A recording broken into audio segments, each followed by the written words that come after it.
بسم اللہ الرحمن الرحیم۔ السلام علیکم۔ دو بڑی خبریں ہیں۔ پہلی خبر تو آپ کو بتاتے ہیں، دوسری خبر بھی بہت اچھی ہے۔ 3 سال کا فری ویزا، فری لائسنس بھی دیا جا رہا ہے۔ وہ 3 سال کا سب سے پہلے تو آپ کو بتاتے ہیں کہ ایپل کے پورے دبئی کے اندر 3 سٹور ہیں۔ دنیا کا واحد یہ ہے دبئی جہاں پہ ایپل کے سٹور ہیں 3۔ تو 3 میں سے 2 ایپل کے سٹوروں کو بند کر دیا گیا۔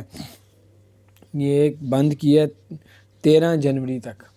13 جنوری تک یہ بند رہے گا، اس کے بعد یہ اوپن کر دیا جائے گا۔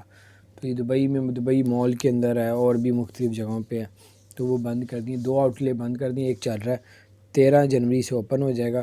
یہ بند کیوں کیا ہے؟ یہ پیچھے بھی دسمبر میں جو ہے کرونا کی وجہ سے بند کر دیا گیا تھا، کیونکہ رش ہوتا ہے یہاں پہ، لوگ آتے ہیں، دیکھتے ہیں، وزٹ کرتے ہیں، تو رش کی بنا پہ جو ہے پہلے بھی ایسے ہوا تھا۔ اب کس بنا پہ کیا ہے؟ میرا خیال ہے کرونا کی وجہ۔ تو اپنا خیال رکھیں۔ میں نے کہا اگر آپ کا چکر لگنا ہے ادھر یا لینے کے لیے تو پھر آپ کا ضائع نہ ہو چکر، آپ ٹائم پہ پہنچ جائیں، آپ 13 کو بعد جائیں۔ اگر وہ ایک آؤٹ لیٹ پہ جانا ہے تو آپ وزٹ فون کر کے پھر جائیے گا۔ اپنا خیال رکھیں، چینل کو سبسکرائب